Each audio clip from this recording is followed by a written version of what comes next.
Hello, my name's Lewis Barton and I'm studying architecture year 3 and I'm running for Canterbury campus officer. Hello, my name's Luke Frost. I studied illustration at Maidstone and I'm obviously running for the Maidstone campus officer position. Hi, I'm Ed. I'm a third year music journalism student and I'm running for Epsom campus officer. Hi, I'm Lindsay Archer. I'm third year photography and I'm running for Farnham campus officer. Hello, I'm Steve Martin. I studied animation and I am running for Farnham campus officer. Hello, I'm Dean Smith. I studied art and design, technical and creative practice, and I'm running for campus officer at Rochester.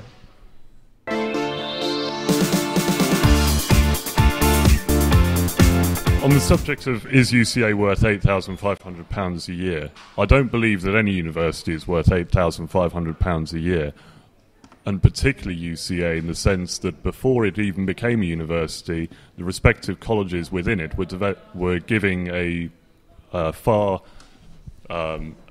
equal level of study, and therefore just to have the university status and therefore be subject to the £8,500 a year fee is maybe not as necessary.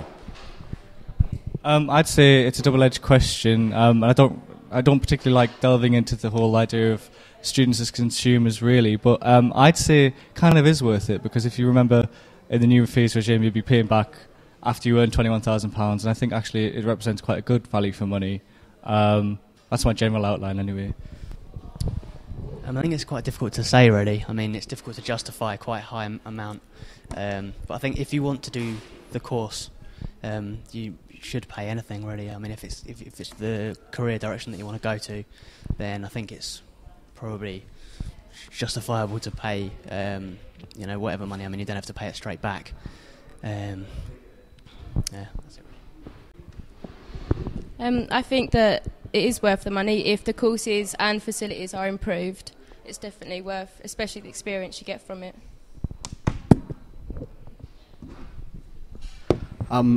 Likewise, with a few people down there, I don't agree that any university or degree is really worth £8,500. I think it's designed to sort of glorify and justify universities such as Oxford and Cambridge. I don't think it's really fair on UCA. However, I do think that spending it is worthwhile under the new fees regime, and the fact that for the people who graduate from here, there's not really that much chance of you paying back exactly the kind of money you'd have to put into it.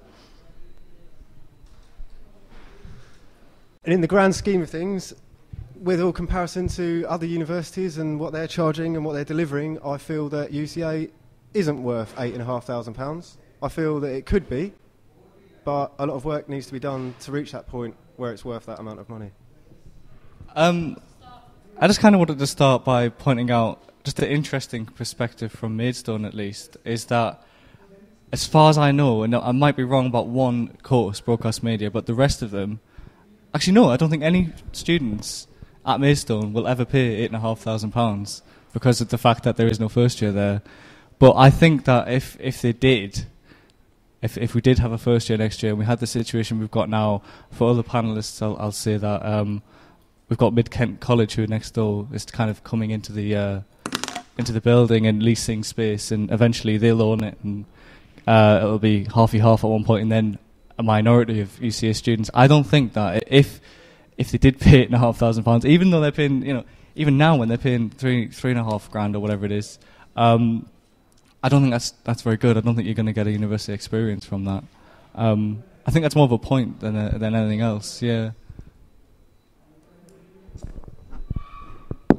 I'll sort of continue on some of the stuff that I said, which I think that if you were to take this from the different angle, obviously, at the moment under the regime, you probably won't pay back the full sort of like £27,000 that it's going to cost you for a degree. However, if it were to be an actual point of you were charged £27,000, yes, you would definitely pay it back, and you were coming to UCA, I think that anyone looking at it from the outside would expect more than what is here at the moment. I don't think there's anyone who's sort of sat here thinking that that's not the case. Obviously, there's more of a chance that when you graduate, you won't ever end up paying all of that back now. However, from the outset of someone who comes in not knowing, which is what most new students are going to be, this is going to be a massive barrier to it.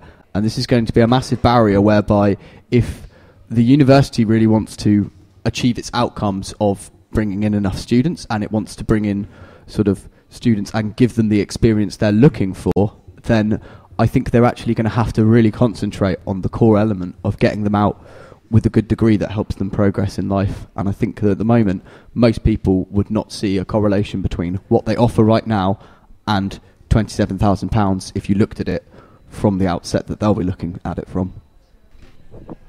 I think what Steve said is true, really. I mean, coming from the Epsom point of view, it's quite difficult to justify $8,500 for the student life that's there. I think that it could easily be improved, and that's why I really want to run, an improvement of the facilities, the clubs and the societies, and just make it a better place just for all the students. So, I mean, it's easy for me because I've been paying less than they do. So, I've got to think very unselfishly and put myself into their shoes. But, I think everyone here wants to work hard and make it better for you. I think as well, it's really important to remember that lots of people who are looking at this from the outset, or lots of people who are looking at this within the university, are people who studied their degree for free and quite a long time ago. And what most of them might turn around to you and say is, oh, well, this is how it was when I studied at university. And I think lots of them don't quite grasp just how much it's changed for someone coming in, just how much there now is at stake for someone coming to university, because you do now actually have a financial stake in being at university, unlike you ever had before. And I think that there's a massive amount of culture change that needs to go on at UCA within parts of the management structure, and definitely within some of the academics within UCA, that they will have to change and learn that these people are going to consider them that much more accountable for their experience. And if it's not up to scratch, they can expect people to complain. They can expect people to question a lot more than they ever had before. And I think one of the main things we're going to have to get over in the next year, possibly 2 years, is implementing this huge cultural change to a lot of people who've been very content just sort of going at the kind of level they were and not thinking about just how high they're going to have to raise the bar. I'd like to elaborate a little bit on that, in the sense that the generation you're talking about, the generation of our parents who went to university in the 70s and maybe a little bit later, they didn't have to pay fees because universities were free back then. However, only 3% of them, that generation, went to university or somewhere around there. So it was really most people didn't enter into this sort of state of university where you spend 3 years sort of fanning around, and then you sort of go into the professional world. Whereas nowadays, you have a vastly higher number of students going in, and when they do, they're entering into real life to a certain extent, whereby university is no longer this free ride. All the professional people who would have previously have gone on to colleges, much like ours, in fact, like the University of Creative Arts, has only been a university for a few years, and this real change is not just a change from the sort of social point of view, but it's also an evolution of the university into a more broader sort of sector.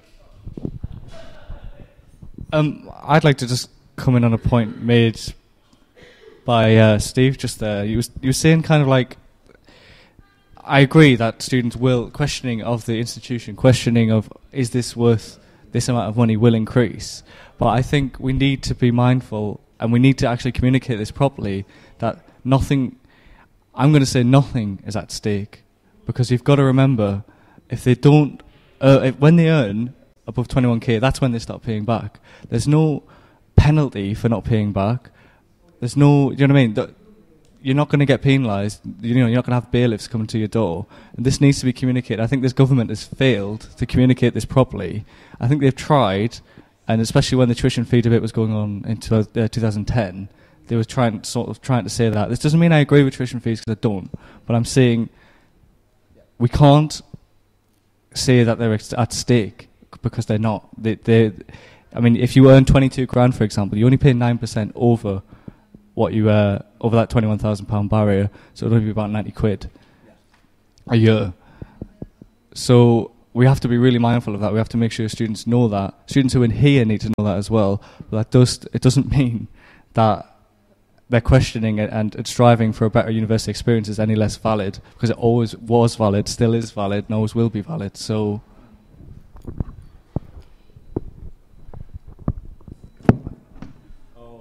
Sorry, yeah. I think it's about sort of. I mean, obviously, this is something we have to communicate to students, but I think this will forever be an uphill battle of doing it. And I think that there will be students, regardless of whether they know this or don't know this, are aware of this, they will still perceive themselves as having that financial stake there. They just will. So again, like I said, I don't agree with it. I don't think that it should have been done. I don't think we should ever be in this kind of position. And whilst obviously there is the point of that we've gone from something like you said, like 3% to something in excess of 25% now, I think we are, for people actually attending university. Obviously, yeah, there were implications and something had to be done about it in terms of financing. But I think that now we've reached that point where the way it's being proliferated in the media is that the responsibility is now all on students, that all of the financing is now coming from them. Obviously it's not quite how it works, but again, it's been made so complicated that to someone looking at it from the outside, and even after they've come into university, trying to get it through and say that not all of what you're putting in will you have to pay back, but unfortunately they're left with that perception of, to them, if everything comes out perfect, then they have that sort of £27,000 invested in that university, and that is their perceived stake in the university.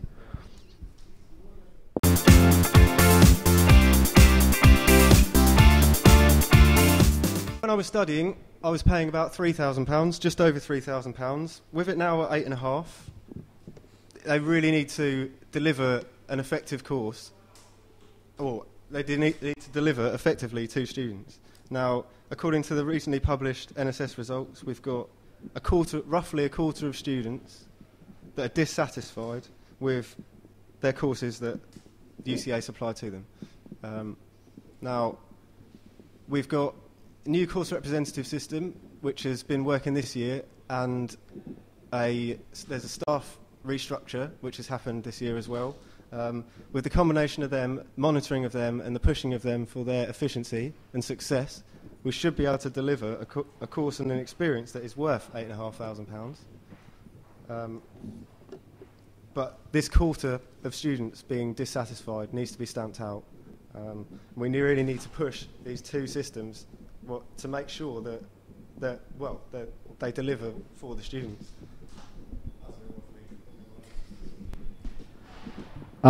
From my opinion, the first thing that the university needs to do is to cut out what I kind of describe as the bells and whistles. They've got a lot of kind of tendency to try and push things that they think you would find at every single big university, and think that these sort of like flashy little add-ons are exactly what students want, and they're just really unnecessary. They're becoming a massive drain on resources and not really delivering as much as they want. They're sort of trying to do all these things on the cheap, and they're not coming out properly. The other thing is to cut out the waffle and delay that the university's really guilty of. With it being a small university, they should be able to be adaptive and quick to make decisions, and at the moment they're not. It's the most frustrating thing for any student to sit and see an issue go nowhere for 6 months to a year, and for it to just linger on. I mean, it breeds that phrase I hear an awful lot of, typical UCA, and I think they should accept the kind of two things that students do come here for. They have come here for this course, that is their prime concern, but they've also come here about their sort of social aspect as well, and it's about combining both of these. The student is looking to come here to learn things about that course, and also to learn things about themselves as they push them sort of out of the end of being a teenager through to being an adult. And the same for sort of people who are not in that kind of position. They're still coming here to meet people who are like-minded. You come to a creative arts university to meet creative people and to push yourself through in that aspect.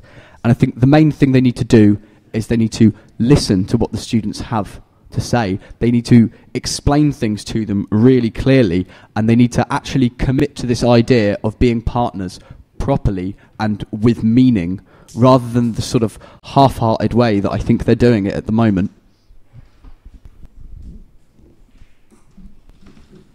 I feel that the UCA, they definitely need to improve communication, like between students and the pupils. Like that's really poor at the moment, as well as like students and the union itself. No one uses it to the full capacity that they should, and with that being improved, like it's definitely will be good for the students. I really have no idea what to say. Can I just... Well, I think from Epsom point of view, there needs to be more of a social side, as I've said before, for the university, especially to justify the £8,500. As well, I mean, I think there's a bit of disorganisation on courses. I mean, personally, I would say there's disorganisation on my course, and I know that others feel the same. And also, I think that students just need to have more of a say at the university. I mean, if they're paying more, they need to be made more part of the university, and they need to get involved a lot more, set up more societies, and just help change the university to make it a better place. I think they should build car parks and swimming pools and football pitches. No, obviously not. I agree with pretty much everyone this way. Skate parks. No, like coming from this way, I agree with all of that, and I'm just kind of lucky to be sitting here, so I can agree with it all.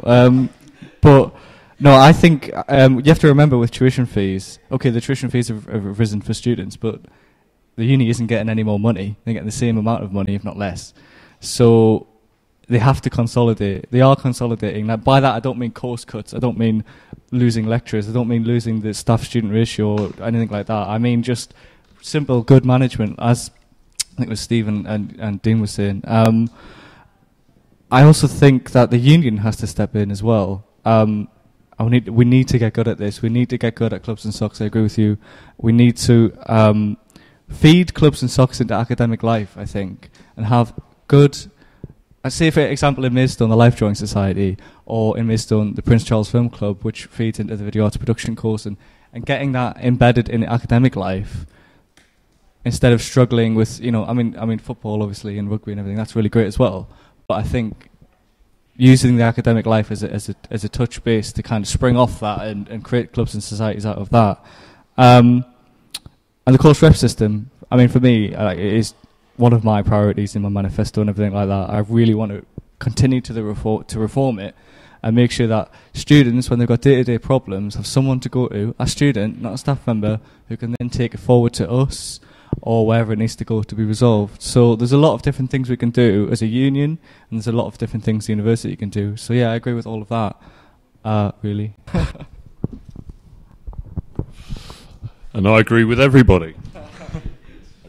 No, I think the simple answer to what can the university do to make this university, as we have quite almost unanimously decided, is not currently worth £8,500. The real answer, unfortunately, is not much. The university isn't getting many more benefits from this higher rise. All that's happening is that it's going back into the government deficit plan, which is absolutely criminal, because it's basically those people who have no money are being forced to pay. But, however, and as Luke hinted, there are certain things that can be done that don't require money, they just require sort of streamlining the whole process. And Steve's sort of limit between the study side of a university and the social side of a university is incredibly important. However, at UCA, this is an arts college. This is an arts university, sorry.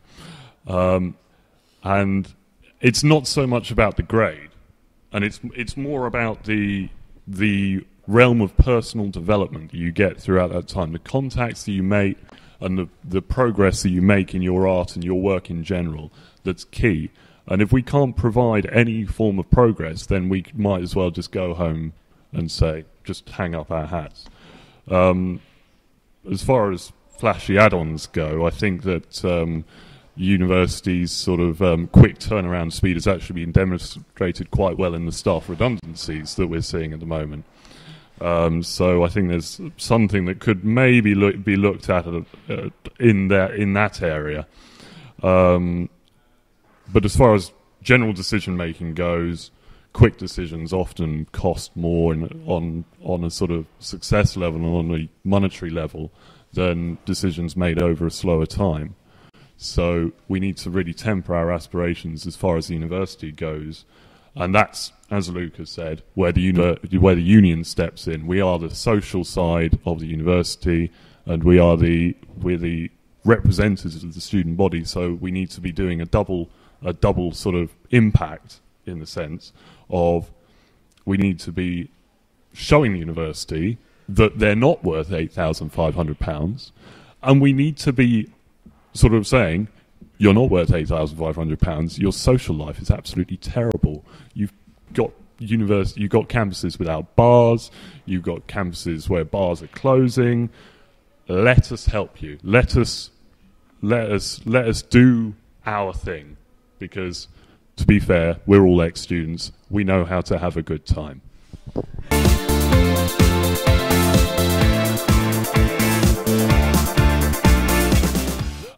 Well, first step in that line is the election camp. Well, after obviously having been there for 3 years and been a pain in the arse and sorry, am I allowed to say that? Okay. And hanging around the bar and generally bumping into everybody. I feel that this election campaign should really, particularly in the uncontested campuses like mine, we, rather than sort of combating other people as far as manifesto goes, we need to be sort of getting our image out there. This is who we are, and we sit in an office at the back of the bar in Canterbury. And over the year, obviously getting involved, going into studios, talking to everybody and anybody who will listen. I think that that's basically the key to people knowing who we are. I think on top of annoying the crap out of everybody and talking to them all the time and surveying, course reps is one thing. I mention it again and again and again. Working with course reps and wearing your union branded stuff is quite important. We're not wearing it today. Lanyards, hoodie, a giant purple hoodie that's got campus officer on the back. That generally helps.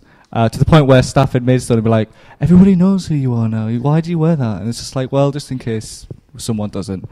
So yeah, I'd agree with all of that, and obviously wear your stuff and work with course reps. Yeah, I think obviously because it's uncontested Epsom, it's very important that you know exactly who I am. I'll be around in the next week or two doing my campaign, and then hopefully wearing all the uni stuff in the future. Really, I think the main area that you'll be able to see me will be around and about the canteen. So obviously you need to just make sure that you approach me if you have any issues. Other than obviously as they said, the campaigning stuff, with the new students that are coming in September, obviously if I was elected I would make sure everybody knows who I am, introduce myself to everyone on more than one occasion, and then obviously people that I already know that will still be studying, get them to inform people of who I am and what I can do for them as well as myself. Thank you. On this I think mainly agreeing with everything everyone said. I get my turn at doing that this time. I think the briefings you give to the first year are one of the most important things for that. You have to kind of be impactful in that. That is your first impression. Obviously, union branding stuff, I think we've done it a lot more this year. I got a great comment earlier from someone actually saying it's the first time they've seen me without wearing something purple. And I think it's a massively important thing. I think everyone needs to know who you are, and I think that not wandering around with your name written on you and your job title written on you is the first big mistake you can make, and I think it's the best way to do it. You need to be that walking advert for the union. And I agree. The branding is very important, but we've got freshers activities, which that will obviously, if I'm elected, first years will then hear of me and know my face and know what I do and what I'm interested in. I will always come around talking to students, always come around talking to you. I have intentions, full-on massive intentions to have constant, regular focus groups, and I will not let that fail, to find out exactly what you want and exactly what you're after, what you expect from the university, bringing about the social aspect, because my office is right next to the bar, so putting cheap alcohol back on sale in the bar and actually getting students to use the thing.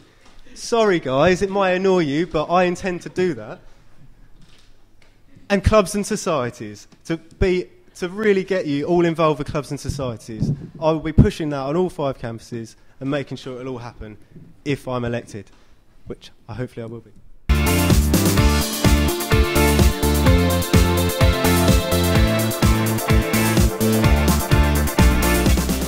I think the accurate scientific answer is 3 microns. Yeah, that. I think it just depends what course they're on. I don't know. A plethora. I'd throw loads of wood at the university staff here. Try and get this place sorted. Pieces of wood. I don't know. I'm getting myself into trouble like Jeremy Clarkson would, so I'm going to pass it back.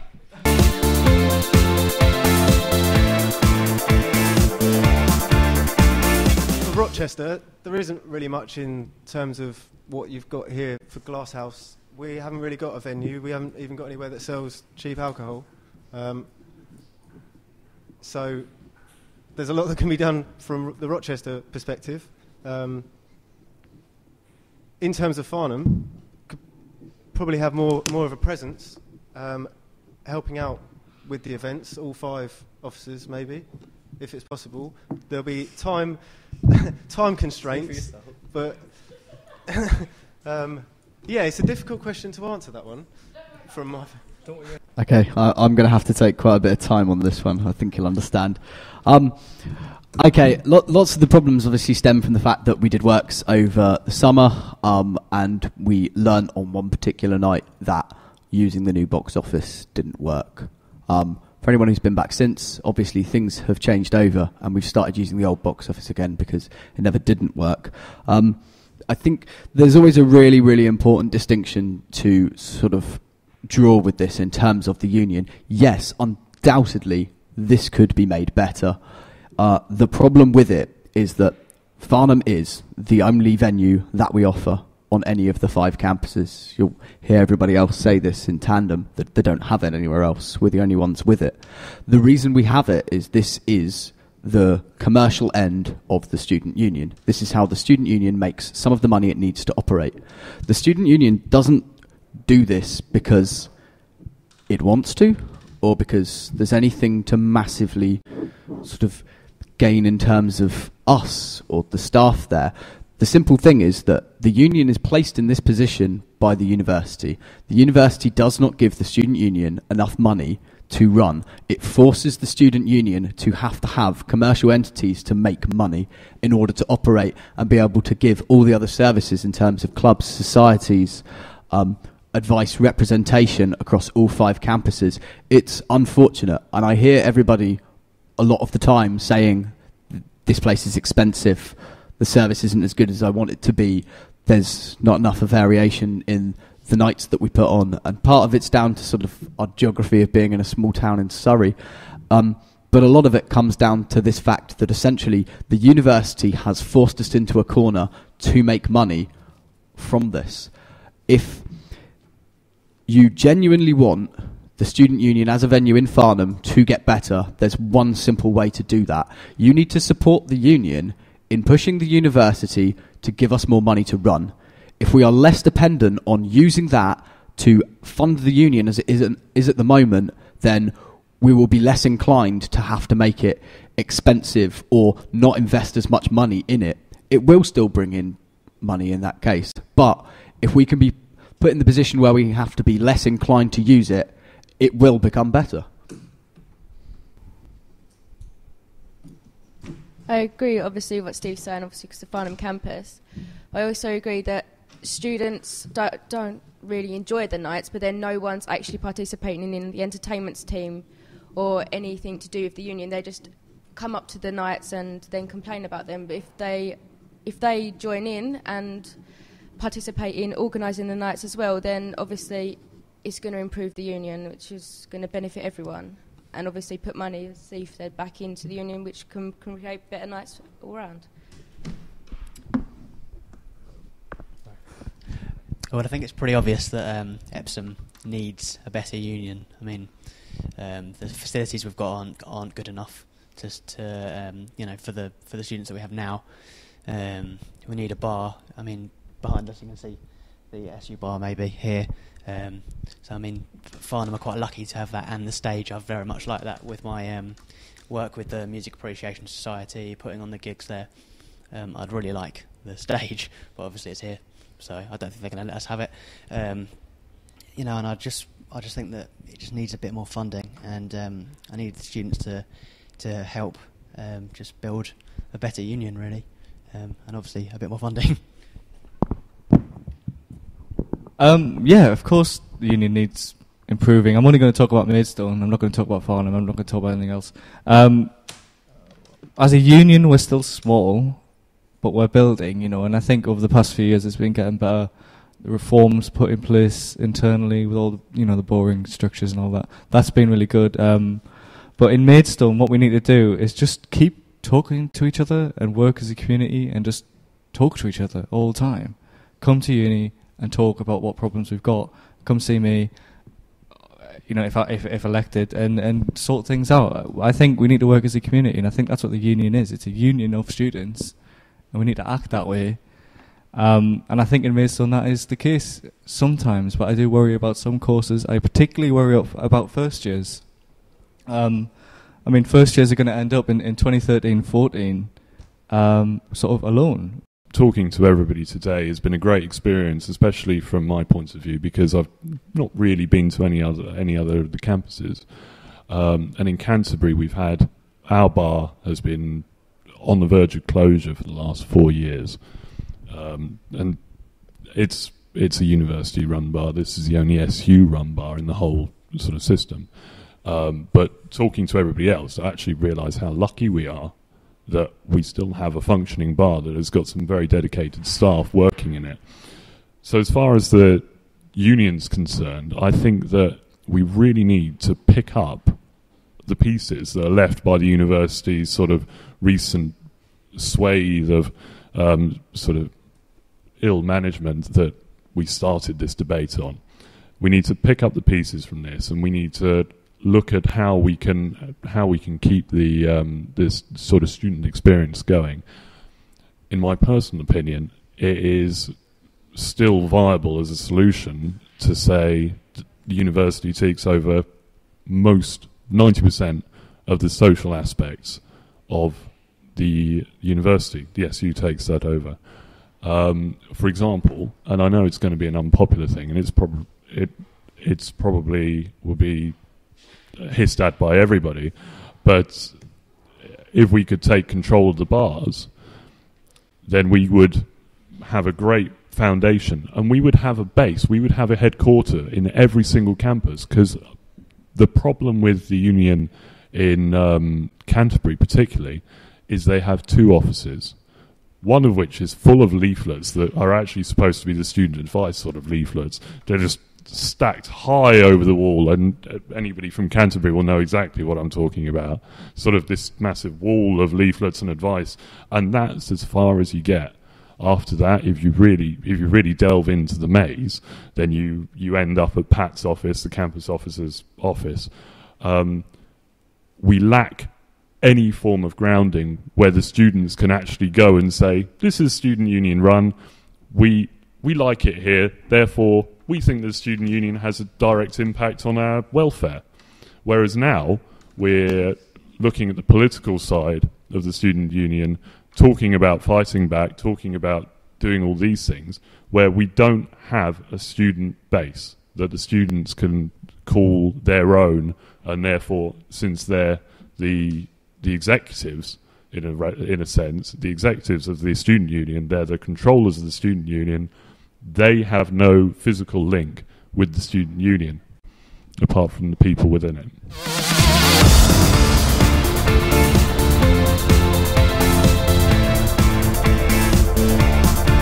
What's the point?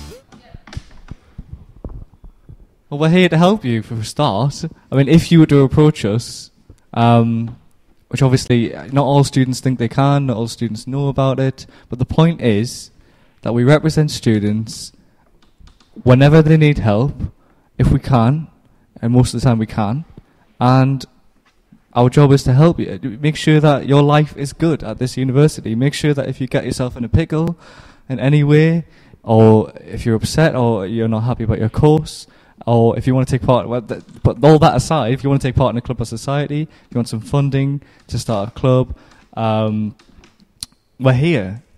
We are what you want us to be. That's the point of the union at UCA.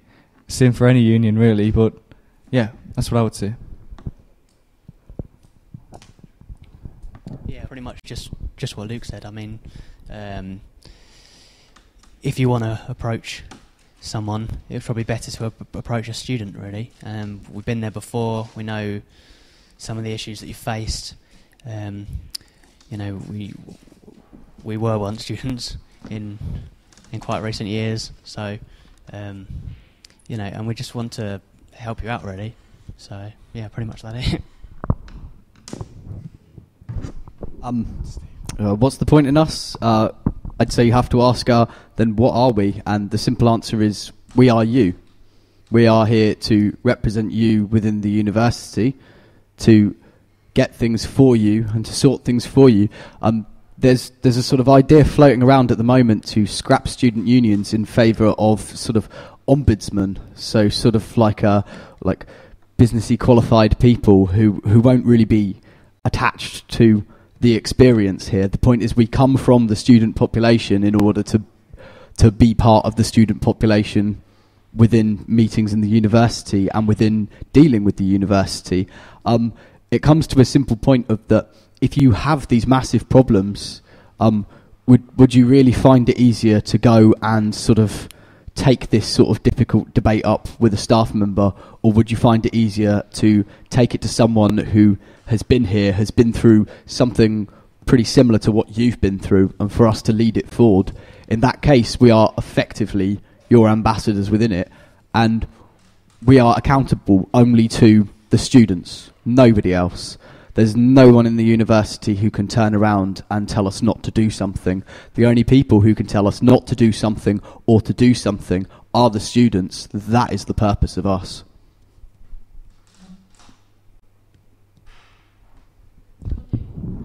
I agree with all the points that have gone before. I feel that the student union has a long and distinguished history in this country. So part of the reason that we're here is because people have fought and people have campaigned, people have protested to make their points heard. And today, you don't particularly have to do that. You just come and talk to somebody who's sitting at this table, and we'll do the campaigning and we'll do the protesting for you. Except in extreme cases such as November, when just everything went to hell, and we asked you to get out your guns as well. Just sort of summarise my opinion. What is the point of student unions? Well, to represent your views, to represent your opinions, and to impact positive change to the university from your decisions and your opinions. And that's quite simply exactly what the student union does and aims to achieve. We have to have meetings, we have to run surveys, we have to have focus groups to ensure that we are doing what you want. If you don't think there is a point, it'd be interesting to know what that point is. So, pass it on. And the point of the union is to be the voice for the students and to help every student with every matter that you have. So if without us, you'd find it a lot more difficult to get your views up to people that are higher than yourself.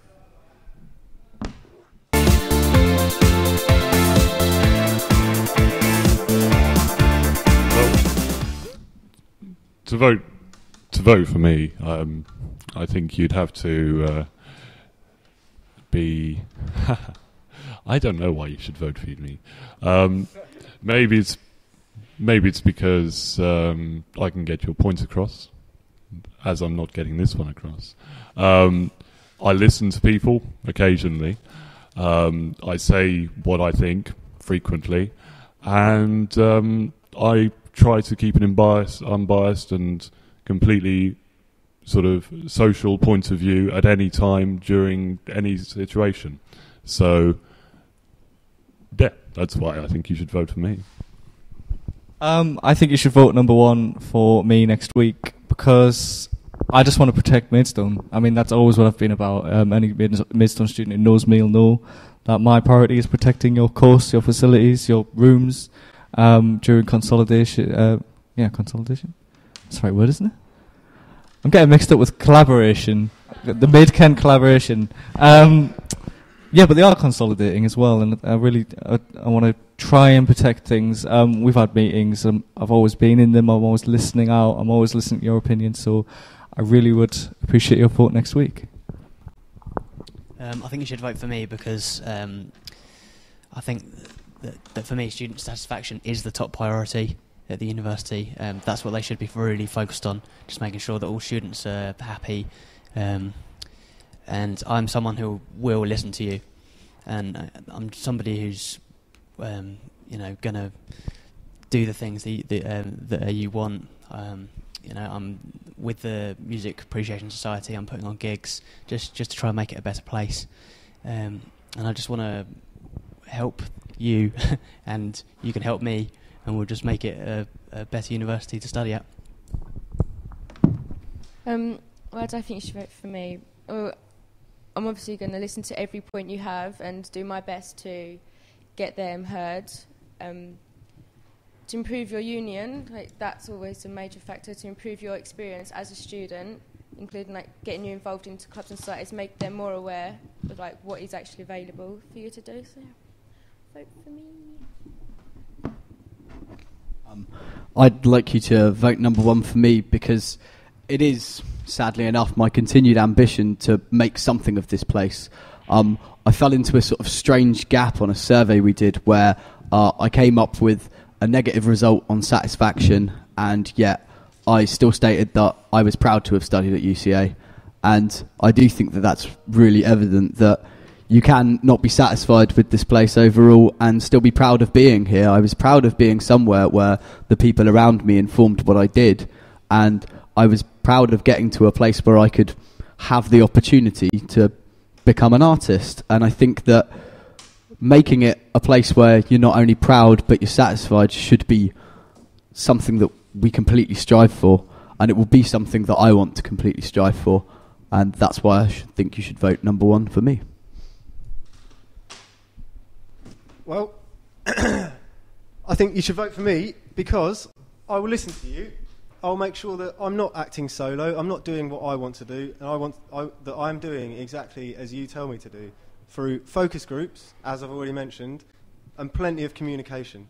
The university obviously needs its social aspects sorted out. In Rochester, it definitely does. We need entertainments. We've already had stuff this year, but it's not been perfect. Can develop that further, bring about extra links of local venues, trips to London, things like that. Cheap alcohol, as I've said, needs to come back to Rochester Bar. I will fight for this.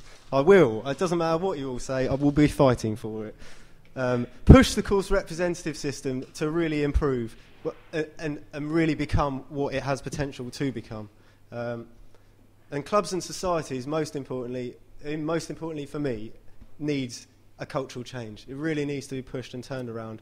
All 5 campuses can be brought together and be utilised to make something great for everyone. You don't have what should be available to you, what you would expect to see at a normal university. So that can change. That needs to change, and that will change. Improvements to halls obviously needs to happen. There's been a lot of issues with Rochester this year, but a lot can be improved. Quality and the delivery of the expected services career prospects can definitely be pushed in Rochester. Kent does not have the career service that the other campuses, to be honest, get, and it needs that. It's a really important part of the university, and let me push that for you, because I have some plans and I know what I'm doing, and that needs to be done. Needs to be done. And I'll leave it at that. That's the most important bits for me.